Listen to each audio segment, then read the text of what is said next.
o corredor da Academia de Amadores de Música de Lisboa. Por este corredor, desde que a Academia para aqui se mudou, em 1938, depois de ter andado de casa em casa a partir da sua fundação em 1884, passaram muitos dos grandes nomes da vida musical portuguesa, entre professores e alunos. Está aqui o Eurico Carrapatoso, um grande compositor. Estão tantos mais que marcaram este percurso. O Carlos Bica, o Mário Lajinha, o Bernardo Sassetti, tantos músicos que em tantas áreas deram esta imagem de marca muito especial que a Academia tem. Uma casa que era simultaneamente de curiosidade, de interesse por muitas músicas, de cruzamento entre linguagens musicais e, portanto, uma casa onde se aprendia música, mas se aprendia também uma coisa muito importante que é a presença da música e das artes na comunidade. A ideia de que fazer arte também pode ser uma maneira de estar presente na cidade.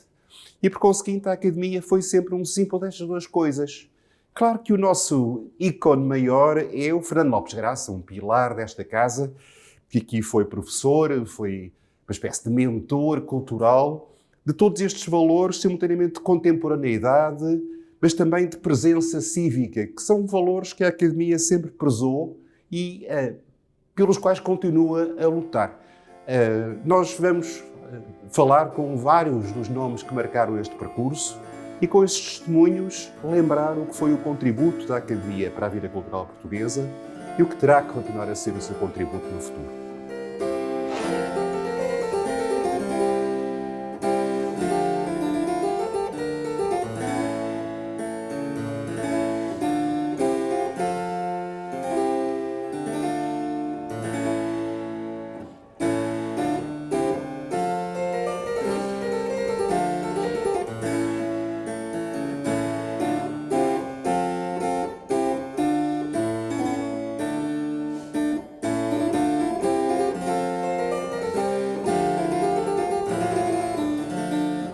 Bem.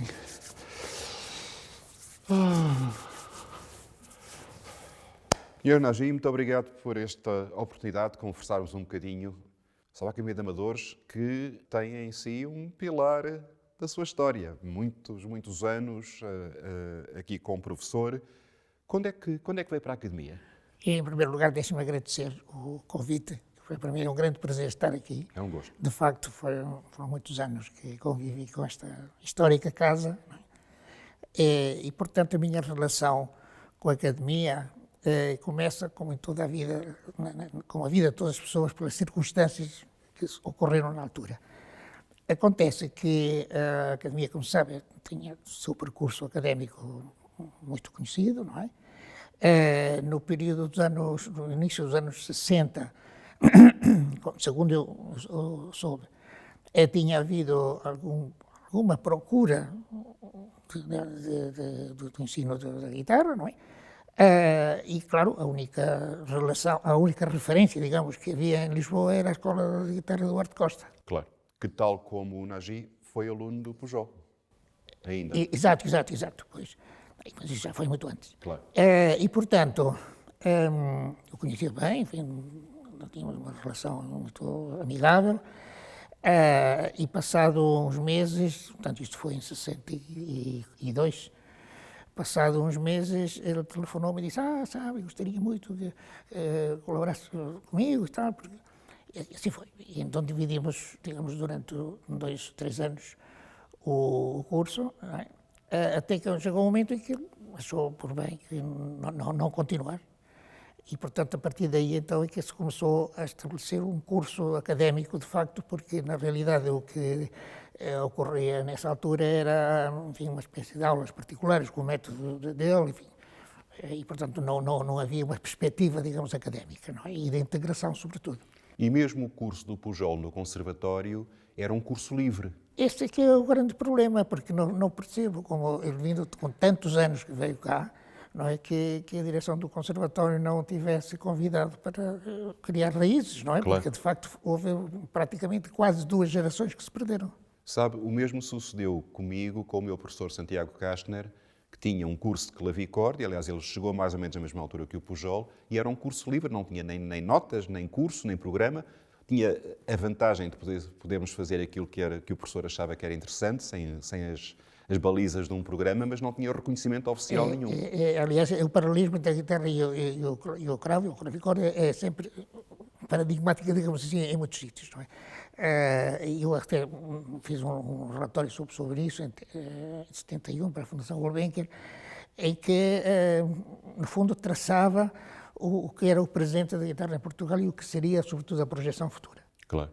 Porque é importante lembrar que, nessa altura, ainda não havia cursos regulares no Conservatório, começam depois na Reforma Madalena Perdigão. Exatamente, e justamente por isso. Mas, portanto, o seu curso realmente foi um pontapé de saída para a formação estruturada de intérpretes da viola. É porque, de facto, não achava que com a tradição que há, naturalmente, mais popular que outra coisa, porque, enfim, houve períodos em que, de facto, existe algum repertório, mas muito pouco, mas, de facto, é um instrumento ibérico de grande importância, não é? Que, havendo também qualidades humanas para se desenvolver, que estivesse adormecido, não é? E, nesse aspecto, foi tais circunstâncias, não é? Claro. De estar cá, dizer, bom, vamos propor um programa. Depois consultei, naturalmente, o mestre Pujol, e ele disse, isto era a minha aspiração há muitos anos. Claro. Animou-me muito, foi uma conversa que eu tive em casa dele, que ele vinha cá, portanto, morava cá, tanto ali em Santa Catarina, não é? E, de facto, foi o princípio de um desenvolvimento que se veio verificar muito profícuo, não é? Tanto é assim que também me aconselhar com ele, mas também para, de uma certa forma, ter o aval, no sentido de que estava na linha correta, em 69 trouxe-o cá, para que ouvisse uma audição de alunos, e ele foi muito simpático, encorajou-me imenso, ficou muito satisfeito, sobretudo por um pormenor que é típico nos guitarristas, que é a questão da unha ou a polpa. Ele tocava com polpa, não é? Eu seguia a escola do Tárrega, se bem o Tárrega na primeira fase tocasse com unhas, enfim. Mas era uma pessoa muito discreta, uma pessoa extremamente ponderada, portanto não impunha nunca nada, mas tinha suas observações muito acutilantes quando era necessário. E acontece que uma das alunas minha, que tocou aqui no palco, tocava sem unhas, até porque eram principiantes e eu a todos expus sempre a tocar sem unhas, só mais tarde quando iríamos para a unha, se for necessário. E há uma fotografia muito bonita que eu tenho, em que ele vira-se para mim e faz assim, como que disse, que sou maravilhoso. Bonito. Naji, e na realidade da sua classe foram saindo muitos músicos profissionais que marcaram muito a vida musical portuguesa em muitos géneros. Justamente, porque isso é uma das coisas que mais um dos aspectos que mais me satisfaz, porque no princípio era a época heroica, digamos assim, não é? Tive que dizer à direção, olha, isto é um instrumento que as pessoas não sabem o que é, pensam que é uma coisa assim extravagante, portanto não lhe vamos dar logo de início o programa teórico, porque senão vão todos embora, acham que o teórico não serve para nada, e portanto vamos começar. E vamos admitir tudo o que vier, e depois fazemos progressivamente a seleção. De maneira que nos primeiros anos tive, desde guitarristas velhotes até a dona Natália, que era uma senhora com grandes unhas, que depois dizia que eu corto as unhas para a semana, é que tenho um casamento, e depois não tinha, e depois eram batizados. Tudo foi assim, até que conseguimos, pouco a pouco, encalçar, não é? Encaminhar a corrente pedagógica corretamente, e aí sim, depois já começamos a integrá-los academicamente. Mas, na medida em que eu parto sempre de que a observação é o primeiro ponto, antes de tomar uma decisão. Claro. Mas que a formação básica é genérica, é geral para todos. Depois tem que haver a pertinaz, enfim, o cuidado em que cada um é um caso. E não podemos dar o mesmo para todos. Claro. Se bem, numa fase inicial, precisem do mesmo. A base técnica é a mesma. Naturalmente, e o repertório básico, portanto, aquilo que era o curso geral, chamemos assim, para depois, num outro estado, começarmos a delinear caminhos, não é? Ora, se nós começamos aqui o curso em 67, A partir de 70 e poucos, 72, 73, começa a haver esta seleção. Inclusivamente, os alunos são tantos que eu tinha que pedir a alunos meus já desenvolvidos que fizessem assistência para os principais, para os principiantes. Começa a haver um núcleo muito interessante. Não é? E, por outro lado, esse núcleo faz algo de novo no meio musical, que é a música de câmara com guitarra. Claro. Fazemos naturalmente os Vivaldis, a transição do Carlos Seixas, enfim, com cordas. Tudo isso. E em 75, que aí é um ponto de viragem extremamente importante, a professora Helena Chay Costa, que é uma excelente amiga, e a nossa relação, sobretudo, está direcionada, portanto, com os cursos internacionais do Estoril. Sabendo disto, diz: professor, sabe, isso seria muito bom fazer no Porto, abrir o curso também, e não sei o que mais, estamos agora cheios de entusiasmos, ocupamos o Palácio de Salto Maior, não sei o que faz, aquela zona toda. Eu disse, estávamos em pleno PREC. Exatamente, em pleno PREC, estamos a falar de 75. E eu disse: olha, é fantástico, mas deixe-me pontualizar uma questão.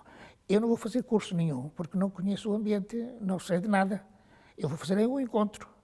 E do encontro, então, poderemos passar para um curso. Esse é outro caso, não é? E ele sabe perfeitamente. E assim foi. Levei 3 dos melhores que tinha cá, e que justamente tocavam estes concertos, e depois disse: nós vamos fazer no Porto 2 concertos, um de abertura que faço eu, e depois outro de encerramento com os alunos e com alunos do conservatório. Pois. Bom, durante o encontro eles faziam, enfim, as ilustrações que fossem necessárias. Tive cerca de 70 inscrições de todas as idades. E ao segundo dia diz-me a Madalena Chay Costa, diz-me: professor, não é os alunos que vão tocar com os seus, somos os nossos professores. Não é? Foi uma coisa lindíssima. Não é? E foi um ponto extremamente importante, porque deu aso aqui na Direção-Geral da Ação Cultural da altura. Estavam pessoas também que estavam aqui da Academia. Estava o Romeu Pinto da Silva, que vinha daqui da Academia, que foi o primeiro responsável do Departamento de Música da Secretaria de Estado da Cultura. E o José Maria Correia, que também estava. Todos da área também do Maestro Lopes Graça. E, portanto, eu disse: olha, isto foi tão bom que acho que devíamos pensar em fazer encontros diversos ao longo do país, para, em sítios onde não há conservatórios, podermos chamar a atenção para criar uma escola de música ou um conservatório a partir do instrumento, porque é um instrumento muito popular. E assim foi. Pois, isso é muito importante, porque, na realidade, uma coisa que nós temos sublinhado nestas conversas é o papel pioneiro que a Academia de Amadores de Música teve em muitos aspectos da formação musical. Não só criando cursos novos em áreas que não eram tradicionalmente cobertas, como até experimentando novas pedagogias. Claro. E há 2 aspectos que para mim parecem muito importantes e que eu acho que já aludiu e que talvez possa desenvolver mais. Um é o aspecto da música de câmara, porque o Conservatório, como o Nagy sabe, não encorajava nada a música de câmara, os alunos iam ter a sua aulinha com a professora, iam-se embora, e não havia propriamente um ambiente de escola, de fazer música juntos.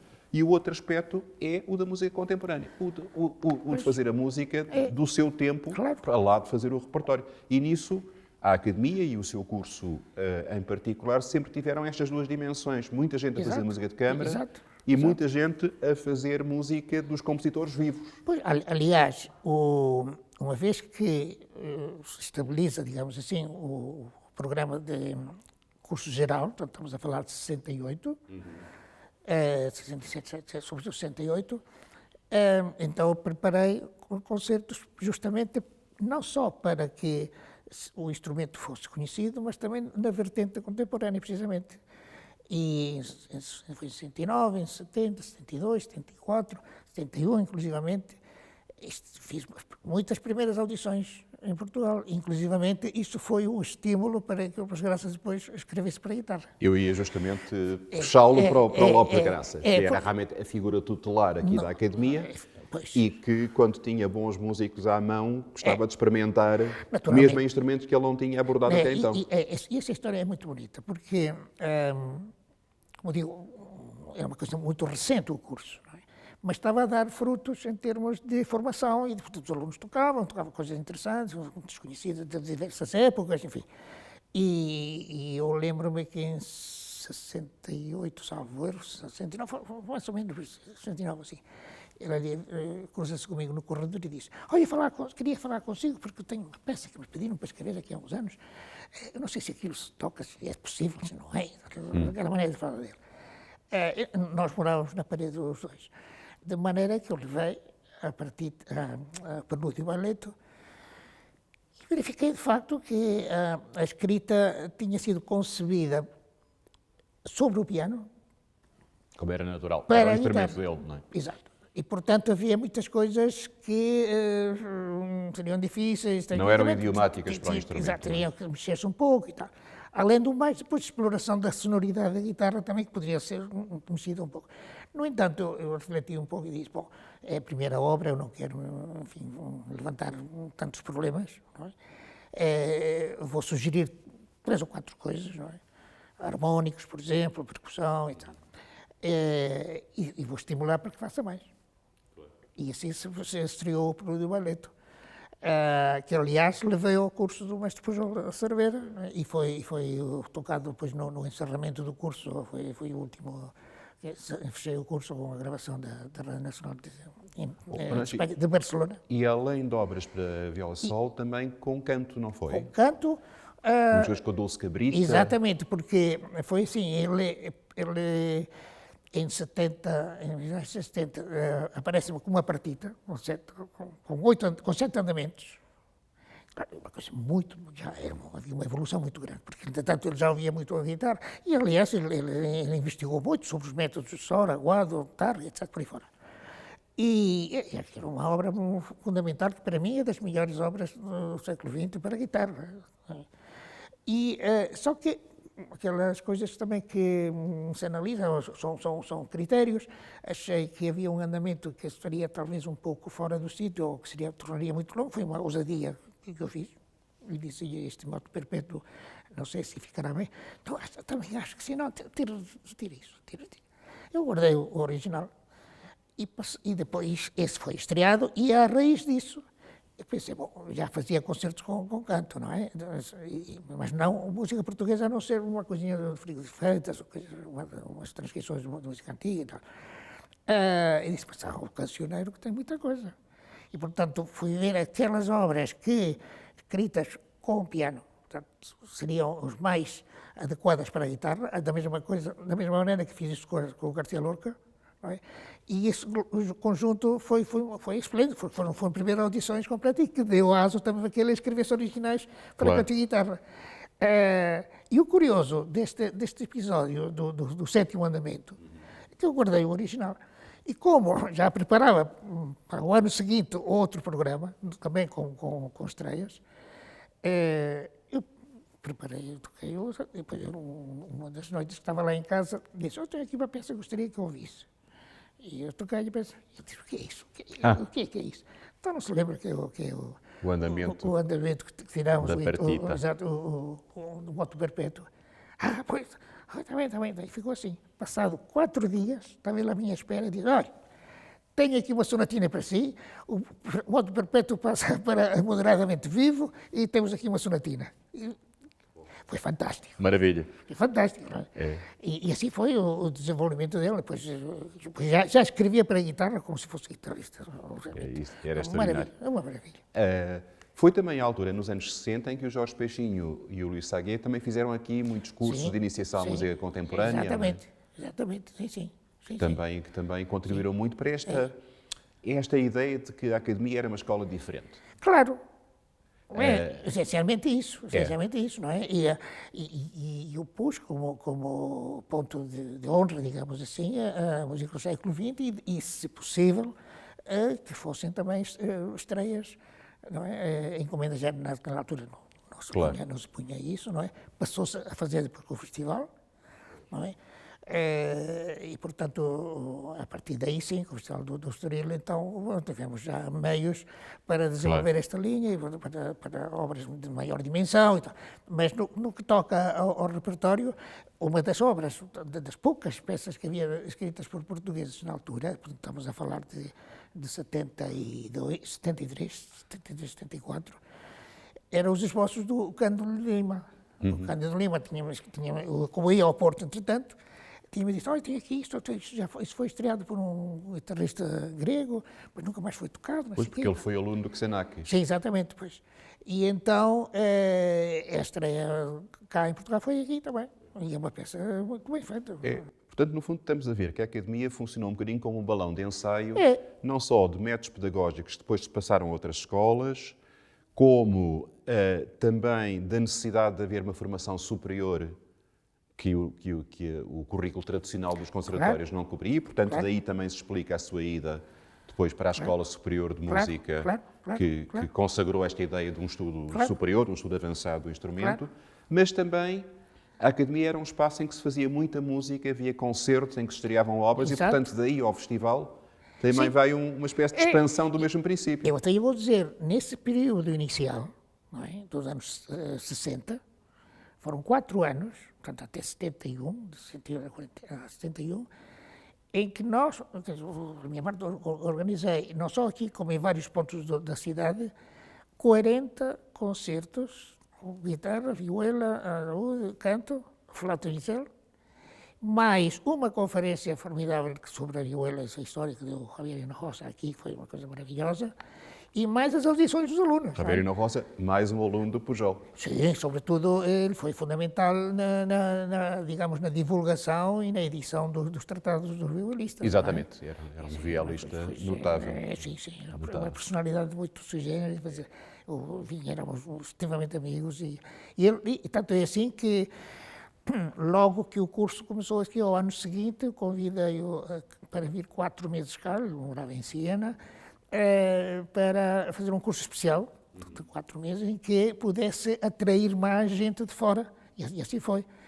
E há muita gente que veio aos cursos, que depois acabou na academia e depois seguiu a sua carreira. E, portanto, começou também o curso de flauta de Bisel, com sim, o outro treino latino, claro. Exatamente, com aliás, os concertos que dei com ela foi aqui.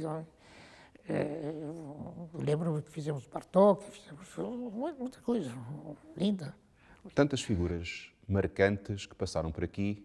Claro, o Graça é sempre aquela que nós evocamos mais por todas as razões artísticas e cívicas e intelectuais, porque era uma figura, mas também a Francine Benoit. Claro, ia falar nela, justamente. Exatamente. Era uma personalidade que tinha um caráter muito forte. Muito forte, muito aguda, uma grande cultura, não é? Mas também uma simpatia doce, digamos assim. Portanto, era uma falsa dureza. Exatamente. E ela foi sempre muito simpática comigo. Lembro-me que quando fizemos a estreia da partita, fez uma crítica longa, e é extremamente interessante o que é que ela diz. Inclusivamente, há um ponto que podia ser menos favorável, digamos assim, para mim, porque toca num aspecto que era real e que ainda a técnica aqui ou ali, não sei o quê e tal. Mas que é perfeitamente aceitável e é assim mesmo. Mas também, ao mesmo tempo, ela não sabia das dificuldades que a obra apresentava. Claro. E, portanto, mas foi uma pessoa que, enfim, adorável, não é? E depois um conhecimento extraordinário. A Academia fez este ano 140 anos. Não são muitas instituições portuguesas que têm esta obra contínua. E às vezes acontece que as instituições nascem, crescem e depois morrem. Aquilo que eu acho muito interessante na Academia de Amadores de Música de Lisboa é que soube sempre renovar, soube sempre reinventar. Claro. E a minha pergunta, que é uma pergunta engatilhada naturalmente, mas é esta. A Academia já se esgotou? Deixou de haver lugar para a Academia no panorama do ensino da música em Lisboa? Não, de maneira nenhuma. O problema da academia é mais um problema de sustentabilidade financeira. Deixemos de coisas. Aliás, sempre foi assim. Claro. Eu vou-lhe dizer, quando foi da Revolução de 25 de Abril e quando entraram os contratos coletivos, a academia ia fechar. Porque a direção dizia, nós não temos meios para pagar isso. E temos uma reunião com professores, não sei mais e tal e qual. E eu disse, bom, mas quer dizer, eu sempre, a minha vida toda é de alternativas, e as pessoas têm que ter sempre alternativas, não podem ficar paradas. Digo, qual é o problema de base para que haja isto? Porque as quotas, as mensalidades, não sei o quê, os alunos, que pagam os alunos e tal. Disse, então, e se nós fizéssemos uma análise profunda do que se está a passar? E a Maria Vitória Quintos, que era a diretora, disse, então, se quiser, eu não estou a dizer que, também, sim, senhor, não vou recusar fazê-lo, mas tenho que uma ajuda. E eu falei com um aluno meu, que era esperto em contas e em economia, não sei o que mais e tal, e dizia, vamos ver o que é que se passa. E a questão era que havia um desequilíbrio enorme de matrículas, e cada curso tinha o seu custo. Havia pessoas que entravam e iam-se embora passado um mês, e diziam, eles têm que comprometer-se com isto, claro, durante vários meses, o que for. E os professores estavam com um ano de atraso de ordenados, nessa altura, por isso queriam fechar, e disse, não, liminarmente não. E conseguimos, nesse ano, pagar os professores e continuar, porque foi uma reestruturação interna total. Claro. É? O Nagy falou aí da Vitória Quintas, e eu lembro-me não só da Vitória Quintas, mas da Madalena Sá Pessoa, sim, claro, que foram pessoas muito importantes também na renovação dos métodos de iniciação musical e de educação, claro, musical moderna, que depois a reforma do Conservatório consagrou para o sistema de ensino musical todo no país, mas que mais uma vez tiveram aqui um laboratório de experiência pedagógica muito importante. Sem dúvida nenhuma. Não. E na realidade os alunos continuam à procura da academia. Não, mas é que a academia tem um prestígio e uma história que não se pode ignorar.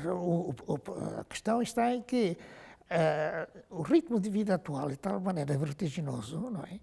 Que não há tempo, pelo visto, para se informar um pouco sobre o passado. Não é? É sempre o presente e o futuro. Não é?